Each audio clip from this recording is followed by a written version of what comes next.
When a man repeatedly says Tamil is a barbaric language, Kattumirandi Bhashai, look at the hypocrisy. They keep his photo in every room. I'm sure even in the parliament office of that party, his photo is there. They garland him and they worship him and they say he's the icon of Dravidian movement. But he said Tamil is Kattumirandi Bhashai. செந்தமிழ் நாடனும் போதினிலே வெங்காயம் வருது காதினிலே அப்படின்னு ஒருத்தர் சொன்னார். தமிழ் ஒரு காட்டு மிராண்டி மொழி அப்படின்னு ஒருத்தர் சொன்னார். இதை சொல்லும்போது தமிழை நேசிக்கக்கூடிய தமிழ் மக்களாகிய நாம் ஏன் எதிர்க்கலை? இந்த மாதிரியான நபர்களை கொண்டாடுறீங்களே, மும்மொழி கொள்கை அப்படிங்கிறத வச்சு நீங்கள் இவ்வளோ பெரிய அரசியல் ஏன் செய்கிறீங்க? இந்த கேள்வியை நிர்மலா சீதாராமன் அவர்கள் கேட்குறாங்க. இந்த கேள்விக்கான பதிலாக இன்னைக்கு தமிழக வெற்றி கழகத்தினுடைய விஜய் அவர்கள் ஒரு அறிவிப்பை வெளியில் விட்டிருக்கார். அந்த அறிவிப்பு இன்னைக்கு பலராலும் விமர்சிக்கப்படுகிறது, சிலரால் பாராட்டப்படுகிறது. அப்படி என்ன அந்த அறிவிப்பு அவர் கொடுத்திருக்காரு? உண்மையிலேயே தமிழக வெற்றி கழகம் அப்படின்னு சொல்றது பெரியார் அவர்களை பற்றி பலரும் பேசும்போது, குறிப்பாக சீமான் அவர்கள்லாம் பேசும்போது வாய் திறக்காத விஜய் அவர்கள் அப்படின்னு சொல்ற ஒரு விமர்சனம் திமுகவால் வைக்கப்பட்டது. ஏன்னா அவங்களுடைய கொள்கை தலைவரில் ஒரு நபர் தான் பெரியார் அவர்கள். அப்படிப்பட்ட பெரியாரை பற்றி இந்த பக்கமாக பிஜேபி பேசின உடனே இப்போ அவங்க கொடுத்துருக்கக்கூடிய அறிவிப்பு, இதில் ஏகப்பட்ட கேள்விகள் வந்திருக்கு. அது மட்டும் இல்லாமல் பல அரசியல் தில்லாலங்கடி வேலைகளிலும் பல அரசியல் தலைவர்கள் ஈடுபட்டிருக்காங்க. அது என்ன அப்படிங்கிறதையும் இந்த ஒரு பதிவில் பார்க்க போகிறோம். இது ஆழமான அரசியல் சதுரங்கம்.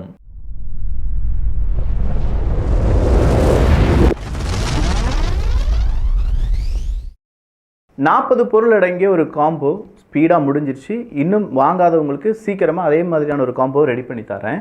அதுக்கு முன்னாடி ஒரு அருமையான ரிமோட் கார் வித் 4 ஃபங்க்ஷன், வேற லெவல் அவெஞ்சர்ஸ் சூப்பரான குவாலிட்டி. அது கூடவே ஒரு யூஎஃப்ஓ பால் அப்படிங்கிறதும் வித் கலர்ஃபுல் லைட். அது இல்லாமல் ப்ரொஜெக்டர் வாட்ச், 24-25 ஸ்லைடு இருக்கக்கூடிய ப்ரொஜெக்டர் வாட்ச் அப்படிங்கிறதும். இது மட்டும் இல்லைங்க, ஒரு மெட்டல் கார் வித் லான்ச்சர் அப்படிங்கிறதும். இதெல்லாம் கொண்டு செல்வதற்கான ஒரு யூனிகார்ன் பேக். இது கூட இது வாங்குறவங்களுக்கு ஒரு ஸ்டோரி புக் அப்படிங்கிறதும் ஃப்ரீயாக கிடைக்கும். இது எல்லாம் சேர்த்து 999 ரூபா. இதுக்கான கம்ப்ளீட் டீட்டெயில்ஸ் வீடியோக்கு எண்டில் சொல்கிறேன். வேணுங்கிறவங்க உடனே வாங்கிக்கோங்க. லிங்க் கீழே இருக்குது. ஈவேரா, இவரைத்தான் பெரியார் அப்படின்னு சொல்லி அழைக்கிறோம். அப்போ இந்த ஈவேரா அவர்கள் என்ன சொல்லியிருக்கார் அப்படின்னா, பெரியார் தமிழை காட்டுமிராண்டி மொழி என சொன்னார் என்பதற்காக நிஜமாகவே ஒன்றிய அரசின் நிதியமைச்சர் அவர்களுக்கு வருத்தமா? அப்படியெனில் மும்மொழி கொள்கையை தமிழ்நாட்டில் திணிக்காமல் இருக்கலாமே. முரண்களை கடந்து எங்கள் கொள்கை தலைவரான பெரியாரை தமிழ்நாடு இன்றும் ஏன் போற்றுகிறது என்பதை சொல்லித்தான் தெரிய வேண்டுமா என்ன? குழந்தை திருமணத்தை எதிர்த்ததால், விதவை மறுமணத்தை ஆதரித்ததால், சாதி கொடுமைகளை எதிர்த்ததால் என சொல்லிக்கொண்டே போகலாம். ஆனால் இன்றைய நிலையுடன் பொருத்தி பார்த்து சொன்னால், இன்று எல்லோரும் கேட்கும் சமூக நீதிக்கான வகுப்பு வாரி பிரதிநிதித்துவத்தை 100 ஆண்டுகளுக்கு முன்பே கேட்டவர் என இன்னும் அவரை போற்றுவதற்கான பட்டியல் நீண்டு கொண்டே செல்லும். ஒன்றிய அரசின் மீதான விமர்சனங்களை மறைப்பதற்காக கூட பெரியார் தொடர்பான சர்ச்சையை கிளப்பும் அளவுக்கு வலுவானவராக இன்றும் பெரியார் இருக்கிறாரே. இது போதாதா அவரை தமிழ்நாடு ஏன் இன்றும் மாலை மரியாதை செய்து போற்றுகிறது என்பதற்கு? பெரியார் போற்றுதும் பெரியார் சிந்தனை போற்றுதும் அப்படின்னு சொல்லி அவருடைய அறிக்கை அப்படிங்கிறது இருக்கு. அப்போ இதில் நமக்கு என்ன தெரியுது அப்படின்னு கேட்டால், ஃபர்ஸ்ட் லைனில் மட்டும்தான் இதில் கான்செப்ட் அப்படிங்கிறது இருக்குது. மீதம் இருக்கும் லைன் எல்லாமே இந்த எஸ்ஏ கொஸ்டின்ஸுக்கு நம்ம எழுதுவோம் பார்த்தீங்களா, ஒரு பெரிய பேராகிராஃப் கொஸ்டின் எழுதுனா முதல் 3 லைன் உண்மையிலேயே பாயிண்ட்ஸ் எழுதிட்டு அடுத்ததாக நம்ம என்ன செய்வோம், தேவையில்லாத வதந்திகள் ஏகப்பட்ட விஷயங்களை சும்மா எழுதிட்டு கடைசி 2 வரிகள் நீட்டாக நம்ம எழுதி முடிச்சிருவோம். பார்க்குறவங்களுக்கு ரொம்ப பெருசாக இருக்கிற மாதிரி இருக்கும்ல, அந்த மாதிரியான ஒரு ஸ்டேட்மெண்ட் தான். பெரியார் தமிழை காட்டுமிராண்டி மொழி என சொன்னார் என்பதற்காக நிஜமாகவே ஒன்றிய அரசின் நிதியமைச்சர் அவர்களுக்கு வருத்தமா? நிஜமாகவே உங்களுக்கு வருத்தமாக இருக்கா பெரியார் அப்படி சொல்லிட்டாருன்னு சொன்ன உடனே? அப்படின்னா நீங்கள் பேசாமல் மும்மொழி கொள்கையை என்ன செய்ய வேண்டாம், அமல்படுத்தாமல் இருக்கலாமே. பெரியார் தமிழை காட்டுமிராண்டி அப்படின்னு சொன்னதற்கும் மும்மொழியை இவங்க அறிமுகம் செய்வதற்கும் என்ன சம்பந்தம் இருக்குது அப்படிங்கிறது தெரியலை. அடுத்ததாக ஒரு கேள்வி, உண்மையிலேயே பெரியார் தமிழை காட்டுமிராண்டி மொழி அப்படின்னு சொன்னதில் உங்களுக்கு வருத்தம் இருக்கா இல்லையா தமிழக வெற்றி கழகத்தின் தலைவர் விஜய் அவர்களே? அந்த ஸ்டாண்டை தான் இங்கே எல்லாருமே கேட்டுட்ருக்காங்க. நீங்கள் பெரியார் அவருடைய புகழை போற்றுங்கள் இல்லை, ஆனால் அவர் செய்த தவறுகள், அவர் அதுக்கு முன்னாடி பெரியார் ஒரு கட்டத்துக்கு மேலே தமிழுக்காக மாநாடுலாம் நடத்தினார் அப்படின்னு சொல்லுவோம், திருக்குறள் மாநாடுலாம் நடத்தியிருக்கார் அப்படின்னு சொல்லுவோம். ஆனால் அந்த திருக்குறளை அவர் மலம் அப்படின்னு சொல்லி விமர்சித்திருக்கிறார். ஸோ ஒவ்வொரு காலகட்டத்திலும் பெரியார் அவர்களுடைய நிலைப்பாடு அப்படிங்கிறது அந்தந்த காலகட்டத்துக்கு என்ன தேவையோ அந்தந்த நேரத்தில் அவருடைய இருப்புக்கு என்ன தேவையோ, அவருடைய கொள்கைக்கான இருப்புக்கு என்ன தேவையோ அதை கையில் எடுத்திருக்காரு. இது எல்லாருக்கும் வெட்ட வெளிச்சமானது தான். ஆனால் ஒரு கட்டத்துக்கு மேலே இது எல்லாத்தையுமே நம்ம என்ன செஞ்சிட்டோம், சில விஷயங்கள் நம்ம பைபிள் எடுத்து பார்த்தோன்னு வச்சுக்கோங்களேன். பைபிளில் புதிய ஏற்பாடு பழைய ஏற்பாடு அப்படின்னு சொல்லி இருக்கும். இதில் ஏன் புதிய ஏற்பாடு வந்துச்சு அப்படின்னு கேட்டால், பழைய ஏற்பாடே இருந்திருக்கலாமே அப்படின்னு கேட்கும்போது, பழைய ஏற்பாட்டில் ஏகப்பட்ட பிரச்சனைகள் இருக்குது. அங்கங்கே அது கனெக்ட் ஆகாமல் இருக்குது. நிறைய விஷயங்கள் முரண்பாடாக இருக்குது. சில விஷயங்கள் பெண்ணடிமைத்தனத்தை ரொம்ப பெரிய அளவில் ஊக்குவிக்கும் விதமாக இருக்குது. அப்போ இதை பார்க்குறாங்க எல்லா அறிஞர்களும் வந்து சொல்கிறாங்க, இல்லை நம்ம பழைய ஏற்பாடு அப்படிங்கிறது வேண்டாம், புதிய ஏற்பாட்டுக்கு எல்லாரும் மாறிடலாம், பழைய ஏற்பாட்டை யாருமே யூஸ் பண்ணக்கூடாது அப்படின்னு சொல்லி அதை படிக்கலாம், பட் பெரிய அளவில் அதை போற்ற வேண்டாம் அப்படின்னு சொல்கிற ஒரு முடிவுக்கு வராங்க. இதனால் ஏற்பட்ட பல பிரச்சனைகள் இருக்குது. இதை தான் சிலுவை போர் அப்படின்லாம் சொல்லுவோம். இந்த மாதிரியான பிரச்சனைகள் தான் பெரியாருக்கும் இருந்திருக்கு. அவருடைய பல கொள்கைகள் அப்படிங்கிறத இப்போ நம்ம வெளியில் சொன்னோம்னா முடிஞ்சிச்சு. அவரை பற்றி அதிகமாக விமர்சிக்க மட்டும்தான் முடியும். பட் அதெல்லாம் வேண்டாம், அவர் சொன்ன நல்ல விஷயங்களை மட்டும் எடுத்துக்கலாமே அப்படின்னு சொல்லும்போது, இங்கே இருக்கக்கூடிய எல்லா தலைவர்களும், இப்போ இங்கே திராவிட கும்பலால் ரொம்ப பெரிய அளவில் தூற்றப்படக்கூடிய தலைவர்களை நீங்கள் எடுத்து பார்த்தாலும் அவங்களும் இதே மாதிரி நல்ல விஷயங்கள் ஏதாவது சொல்லியிருப்பாங்க. ஸோ ஒரு தலைவரிடம் மட்டும் நல்ல விஷயங்களை எடுத்து கெட்ட விஷயங்களை கலைந்து விடலாம் அப்படின்னு சொல்கிற அதே கும்பல் வேறு தலைவர்களிடம் நல்ல விஷயங்களை எடுக்கக்கூடாது, கெட்ட விஷயங்களை மட்டும்தான் பார்க்க வேண்டும் அப்படிங்கிறது திணிப்பதும் ஒரு விதமான திணிப்பு தான். அப்போது காட்டுமிராண்டி மொழி அப்படின்னு சொல்லி தமிழை சொன்னதற்கு வன்மையான கண்டனங்களை தமிழக வெற்றி கழகம் கொடுத்திருக்க வேண்டும்.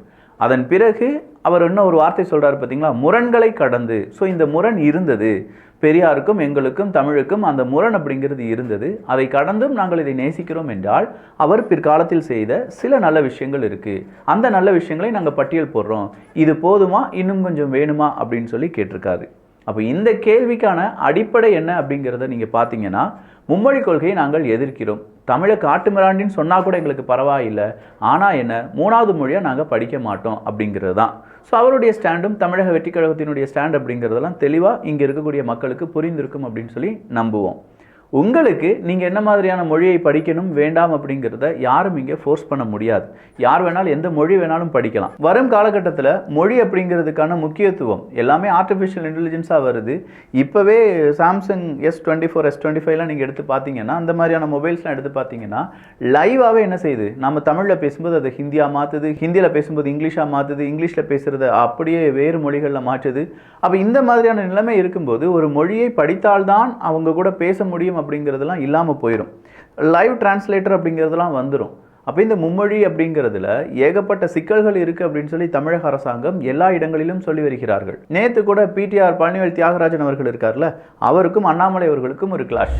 தெரியாதவர்கள் சிறப்பாக 2 மொழி கொள்கையை இரட்டை மொழி கொள்கையை இங்கே அமல்படுத்தின பிறகு நீங்க மாறணும்னு சொன்னா இது என்ன, இது யாராவது அறிவு இருக்கிறவங்க பின்பற்றுவாங்களா? ஒரு அமைச்சர் வந்து அறிவுள்ளவர்கள் ஏற்றுக்கொள்ள மாட்டார்கள் சொன்ன பிறகு அந்த அமைச்சர்கிட்ட திரும்ப நான் கேட்கிறேன், உங்களுடைய மகன் இந்திய குடிமகனா? முதல் கேள்வி. அமெரிக்க குடிமகனா? இரண்டாவது கேள்வி. 2 கேள்விக்கு பதில் சொல்லிட்டு உங்கள் மகன் எந்த பள்ளியில படிக்கிறான்? அப்ப உங்க மகன் 3 மொழி சொல்லிக் கொடுக்கக்கூடிய பள்ளியில படிக்கிறானா? உங்களுக்கு அறிவில்லைன்னு தானே PTR கண்ணாடி பார்த்து பேசிட்டு இருக்காரா? PTR பழனிவேல் தியாகராஜன் அவர்கள் சொல்கிறாரு, நாங்கள் PhD முடிச்சிருக்கோம் 2 மொழி கோட்பாடில், நீங்கள் LKG UKG படிச்சுட்டு இருக்கீங்க, நீங்கள் வந்து எங்ககிட்ட வந்து இது அப்படி சரியில்லைன்னு சொல்கிறதெல்லாம் எங்களால் அக்செப்ட் பண்ண முடியாது.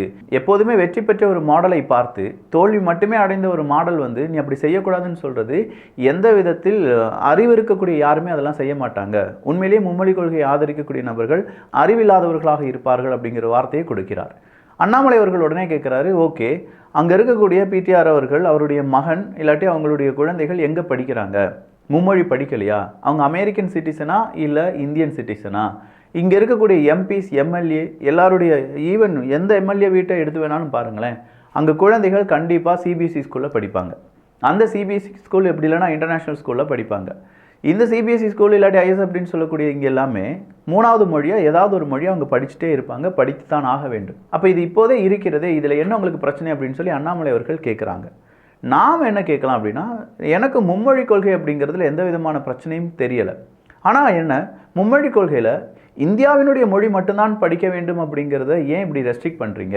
மும்மொழி கொள்கை அப்படிங்கிறதுல எங்கள் பிள்ளைகள் தமிழ் படிக்கிறாங்க, ஆங்கிலம் படிக்கிறாங்க, 3வது மொழியாக மலையாளமோ தெலுங்கோ ஹிந்தியோ நாங்கள் படிக்கிறோம் அப்படின்னு சொன்னால் கூட ஏன் இந்த மும்மொழியில் ஒரு ஜெர்மன் இல்லை ஃப்ரெஞ்ச் இப்படி ஏதாவது ஒரு மொழியை சேர்த்துருக்கக்கூடாது?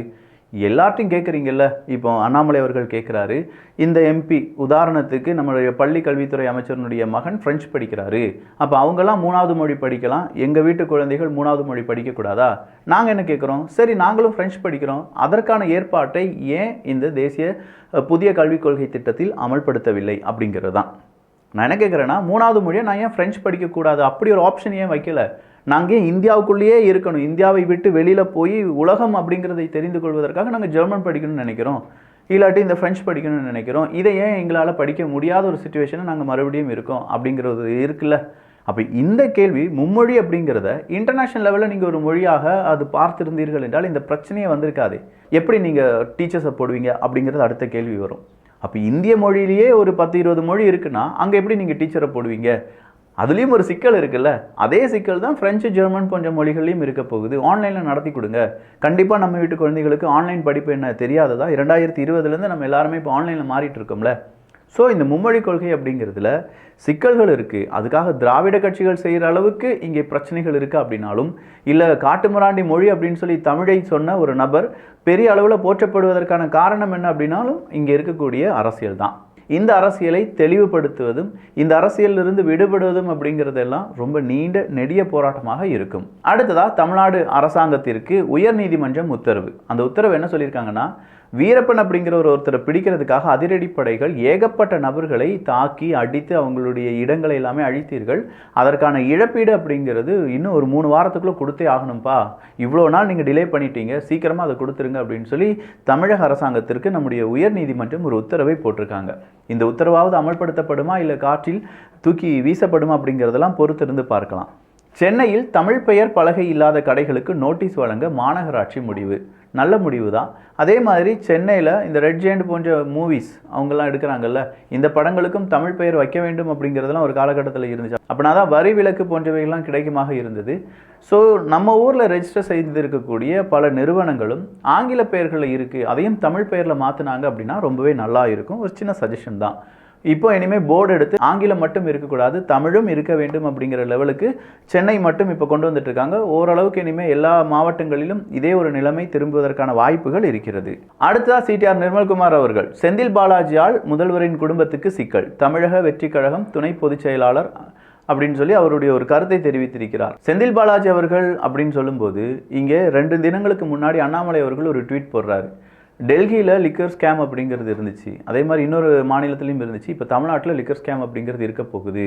ஸோ டாஸ்மார்க்கை பொறுத்த வரைக்கும் ஒரு இடி ரைட்லாம் நடந்து முடிஞ்சிருக்கு. டாஸ்மார்க்குக்கு யாரெல்லாம் ப்ரொவைட் பண்ணுறாங்களோ, சரக்கு ப்ரொவைட் பண்ணுறாங்களோ அந்த மாதிரியான தனியார் நிறுவனங்களிலும் ஏகப்பட்ட இடி ரைட் அப்படிங்கிறதுலாம் போச்சு.